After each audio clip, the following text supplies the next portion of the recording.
Bienvenidos a un nuevo programa de Paisajes Culturales. Tu canal de noticias del patrimonio cultural. ¿Cómo estás, Paola? Muy bien, muy bien. Semana a semana llevándoles, acercándoles toda la información en materia de patrimonio, cultura, identidad. ¿Qué es lo que nos identifica? ¿Qué es lo que, de dónde venimos, no? Dice, hay un refrán que dice, si sabemos de dónde venimos, sabemos hacia dónde vamos, ¿no? Así es.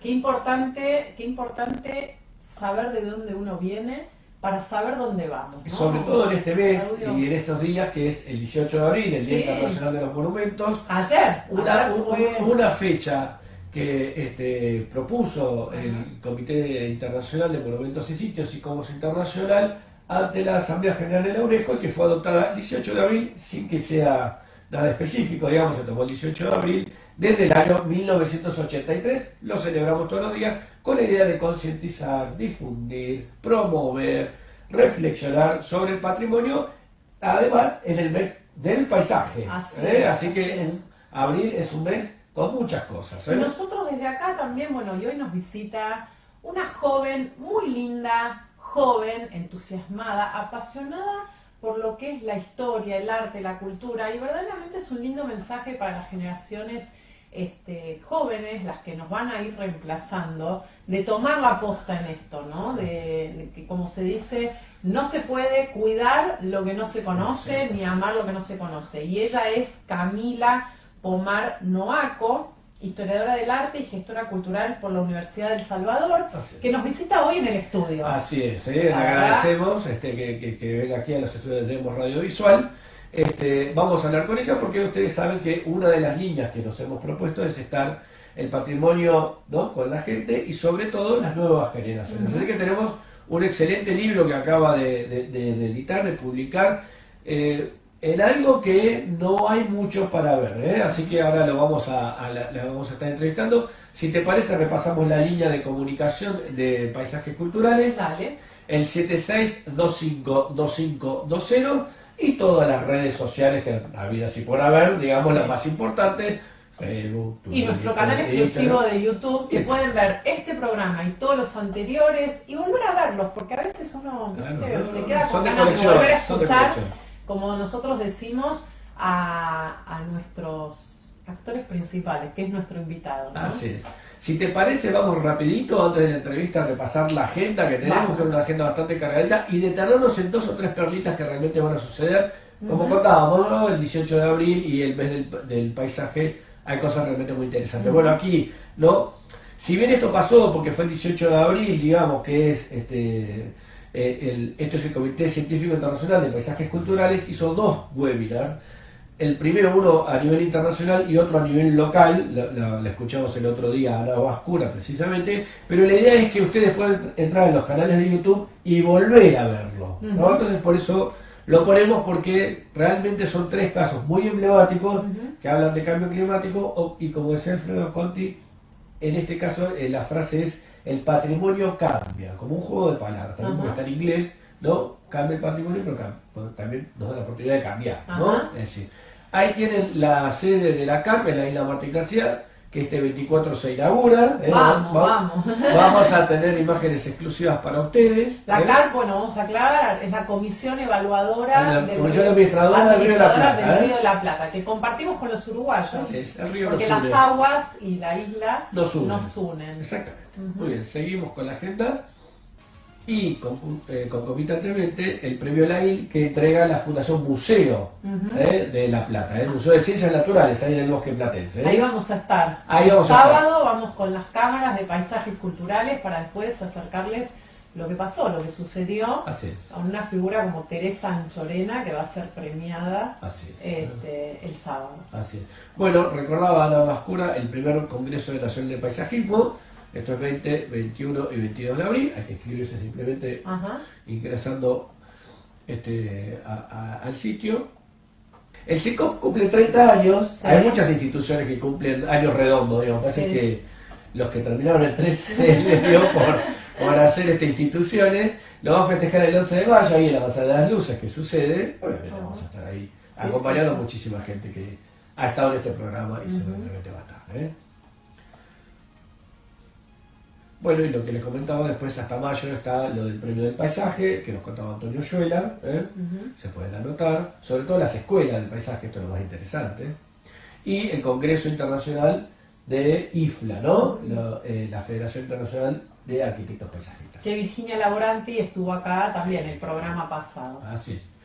Muy bien, con eso redondeamos la agenda y les contábamos entonces nosotros 3 perlitas de esa agenda, que eran el premio Emil Cutaret a Teresa Anchorena por su trayectoria al frente de la Comisión Nacional de Monumentos, que fue prácticamente su última gestión, hoy asesorando al Teatro Colón, con esos cursos maravillosos que hizo, digamos, durante la pandemia en la Comisión Nacional, y los que está haciendo ahora en el Teatro Colón, que lo siguen de hábiles, digamos.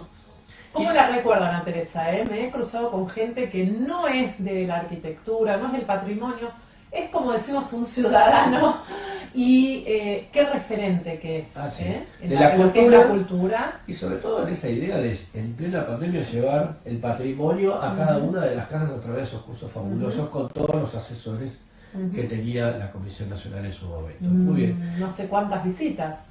Más de 1 millón de visitas. Más de 1 millón de visitas.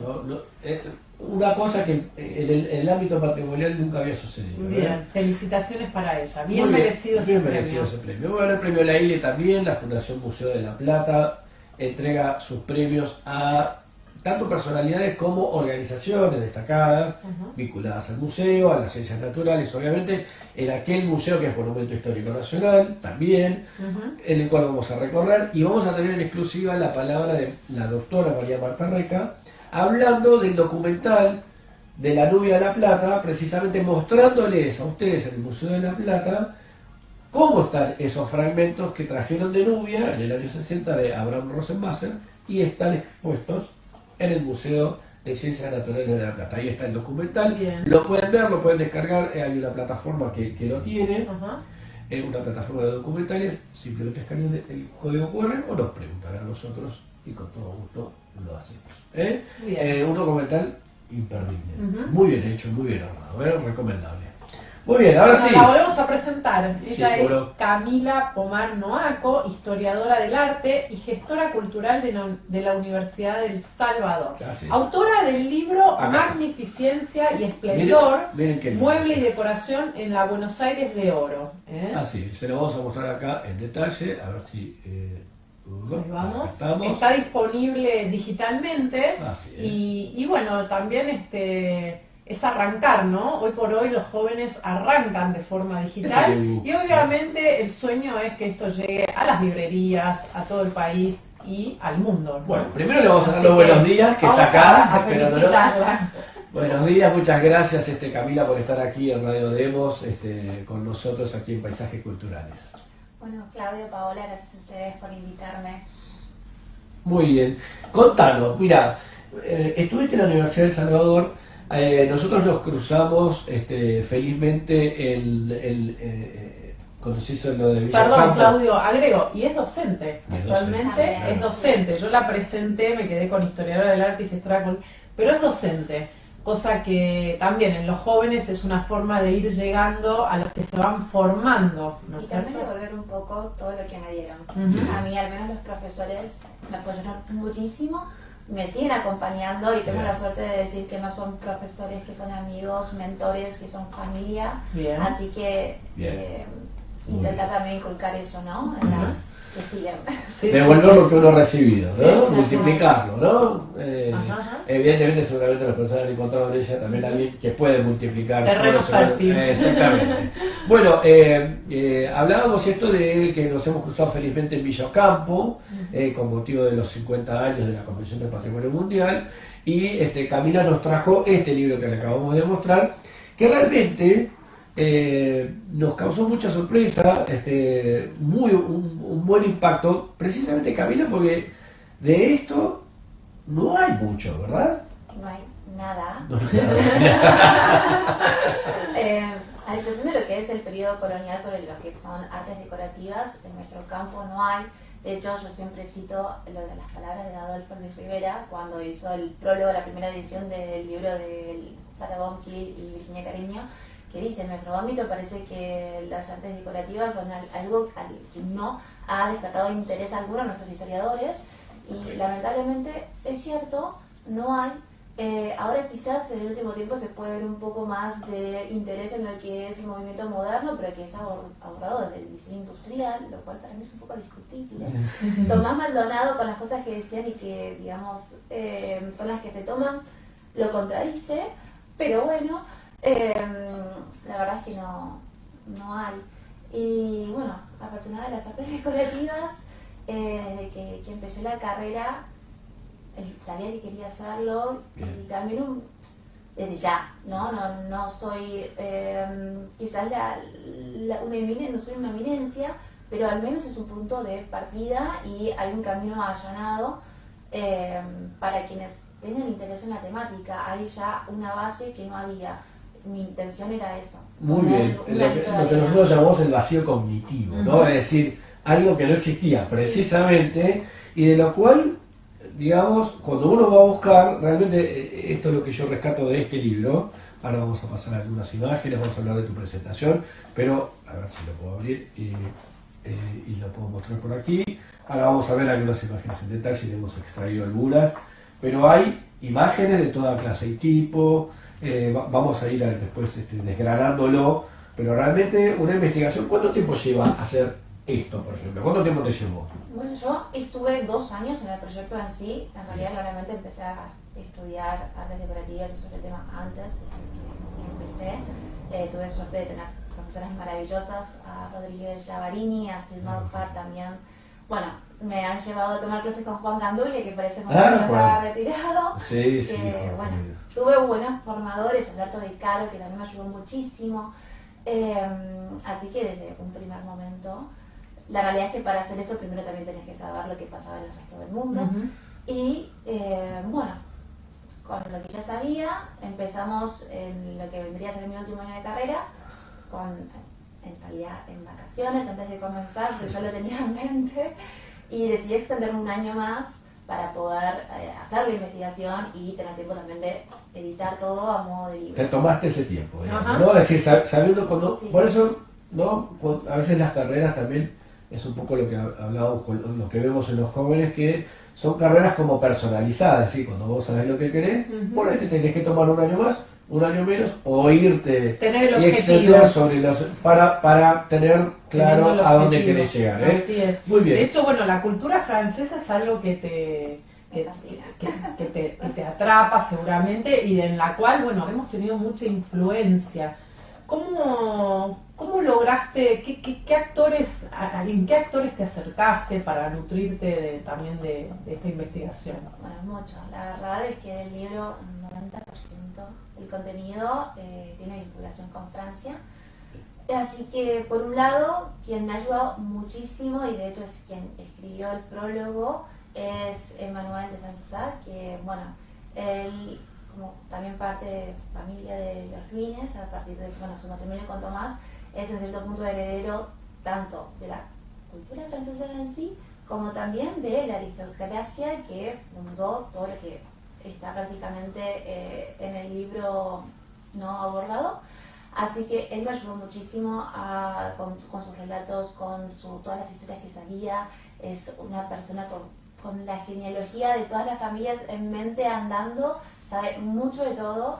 De hecho también, bueno, me abrió su archivo. Lo que es la portada es un fragmento de una acuarela que hacía el diseño del jardín de invierno, que al final no se hizo, fue un proyecto inconcluso en San Jacinto, que era la estancia en el partido de Rojas de los Unzué, y que está atribuida a Cartier o a Janssen.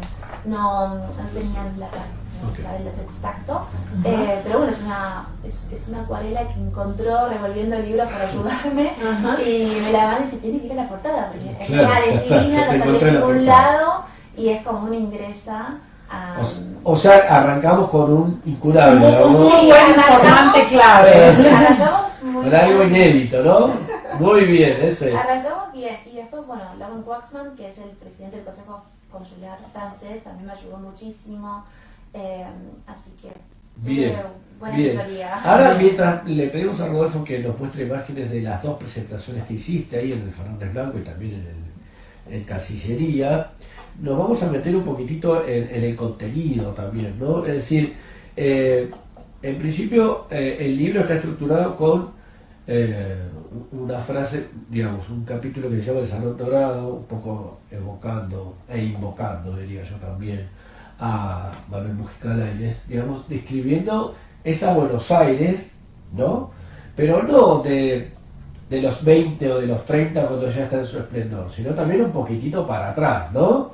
Del academicismo, de su vínculo con Francia, de cómo eran las primeras familias y de cómo ese vínculo también hablaba de una modernidad que estaba asomando, ¿no? Es decir, ¿cómo es este capítulo del Salón Dorado?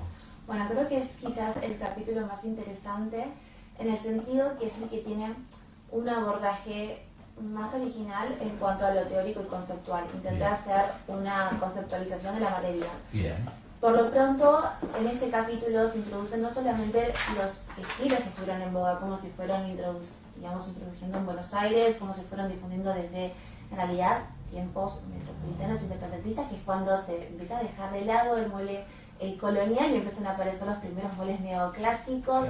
Esos vertientes, bueno, Regency en cuanto a los ingleses, el Federal si era norteamericana, o bueno, sobre todo el primer imperio, lo que es el francés, empiezan a llegar, empiezan a introducirse. Hay, por ejemplo, una anécdota que es muy linda de Lucio Mancilla, que él recuerda la casa de su tío Rivera y comenta cómo cuando eran chicos con sus primos veían en su habitación una cama de maderas doradas con aires y que quedaban pensando qué era esto, de dónde venía.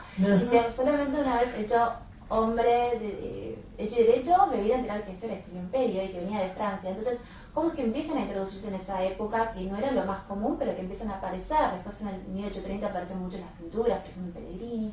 Pero bueno, se hace también todo este abordaje de cómo se fueron introduciendo, pero también la cuestión de la introducción del interior moderno. Es que, bueno, hay varios autores que lo abordan, está desde Benjamin Walter a Penis Park, también Humberto Eco.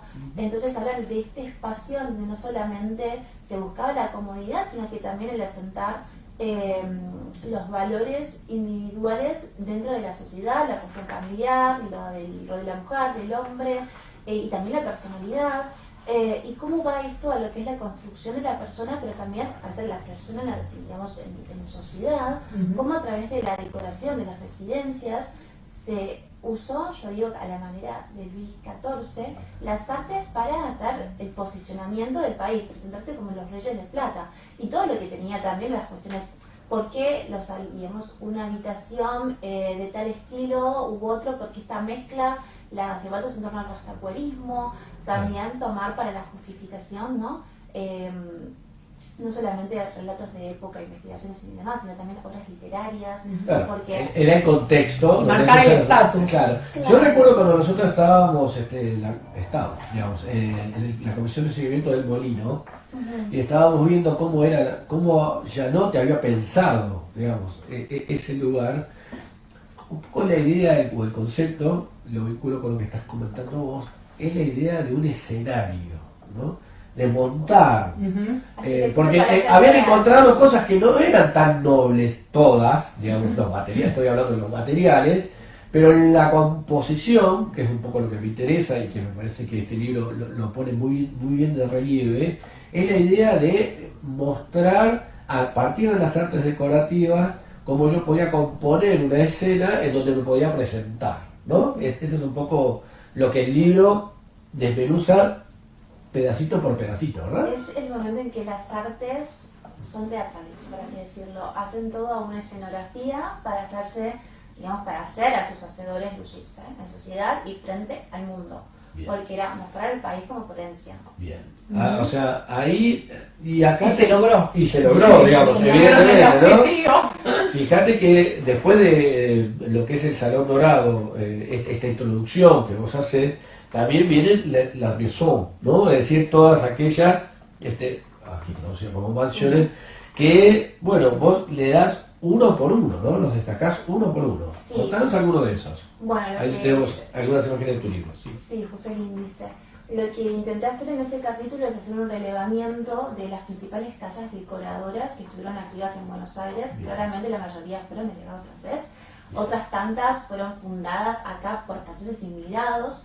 También hubo, bueno, el caso de casas inglesas y fundadas por ingleses localmente, que es un aspecto que acá de nuevo no se conseguía, costaba mucho ubicar. Obviamente tenés los antecedentes, porque hay libros, por ejemplo, los de Denis Diderot, Pain y demás, que se dedican a las casas de decoración europeas, digamos, de este periodo y demás. Pero ¿qué pasa?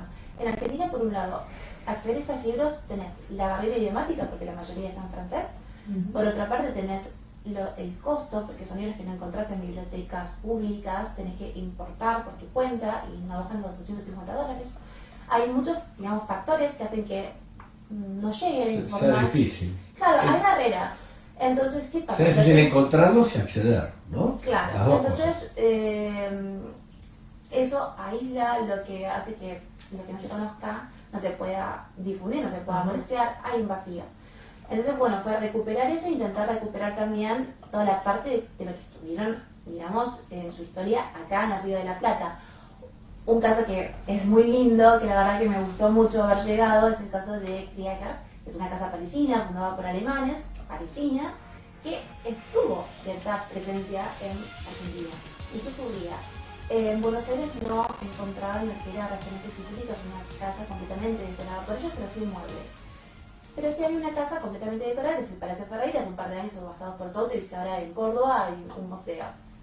Y a mí lo que me pasa es que, bueno, hay muebles, hubo esta casa, pero no hay, digamos, rastros de que haya una oficina satélite de la casa parisina acá. Entonces yo tenía dos hipótesis: o directamente, como hacían en muchos casos, viajaban y traían, hacían las competencias allá y se importaban, o había un representante.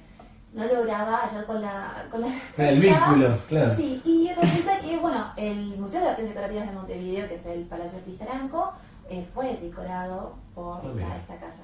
Entonces me puse en contacto con ellos, y si bien no tenían, digamos, a ellos les pasa lo mismo que a nosotros en cuanto a lo que es acceso y difusión, bueno, no tenía quizás información en cuanto a la presencia de Claire en el Río de la Plata y demás, pero me empezaron a mandar las memorias de los descendientes y demás, y ahí encontramos con el dato de que recordaban a una figura particular francesa, que era el representante en el Río de la Plata del Amazonas. Entonces él, digamos, este señor vivía en Buenos Aires y hacía de representante, y a la par también en Montevideo, porque continuamente viajaba. Y ahí pudimos cerrar los datos faltantes. ¿No? Siempre nos une. Digo yo, en estas casas que has mencionado, la mayoría son francesas, pero también está su parte inglesa, digamos, ¿no? Contame, ¿por qué uno se quedaba por una cosa y otra por otra? Bueno, tenemos... ¿Cuál era la idea? A ver, por un lado hay una comunidad inglesa también importante, desde luego. De hecho, por ejemplo, Thompson fue fundada acá en Argentina por ingleses. Lo mismo, bueno, en el caso de las Chávez, demás, somos el único país fuera de Inglaterra con un Harrods, que no es poca cosa. Pero bueno, ¿qué ocurre? Las dos grandes, digamos, tendencias en lo que es decoración no deja de ser Francia e Inglaterra.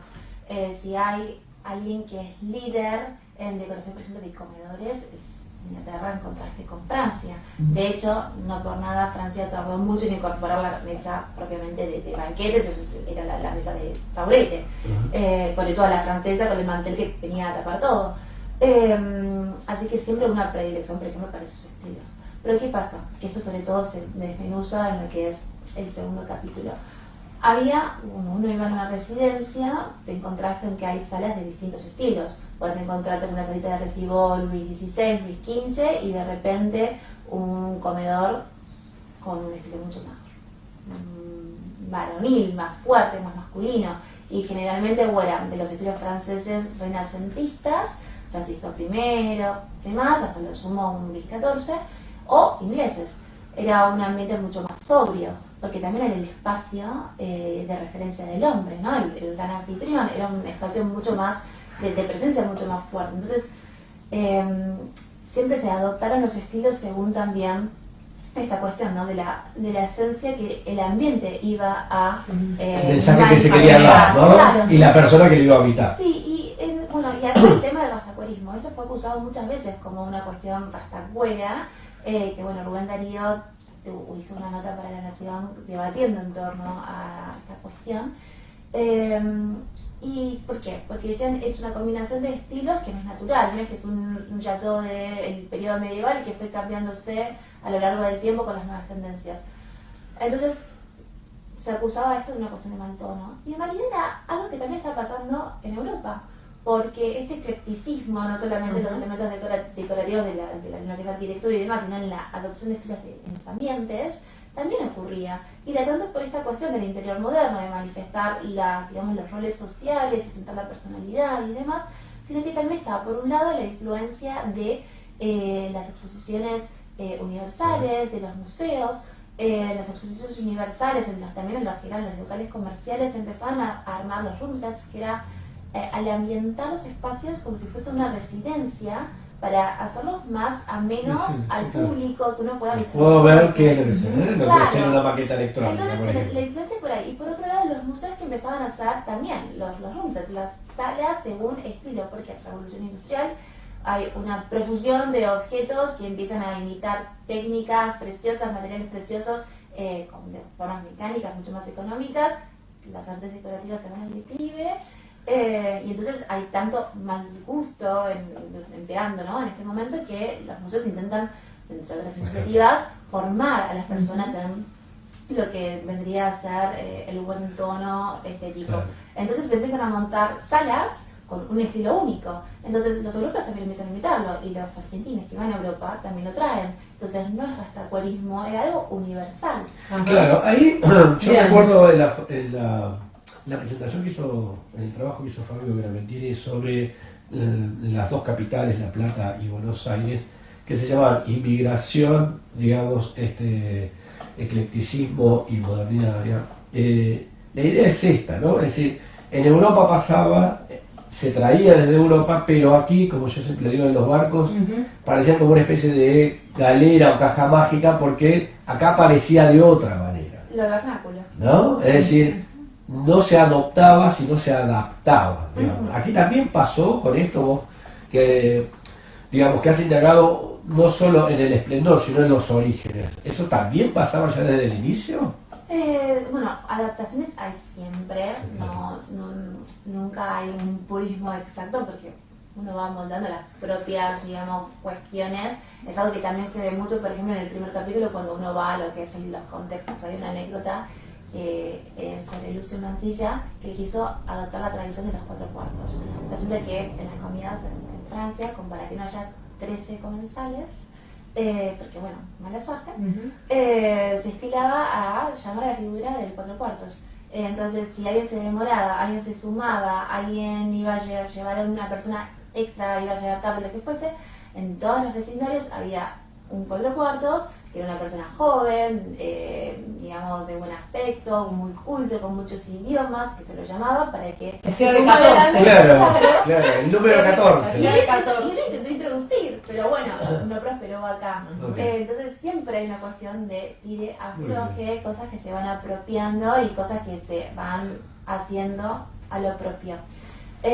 Bueno, pero Camila, ¿nos querés? Sí. A ver, ¿en quién pensaste como tus lectores cuando vos armaste este libro?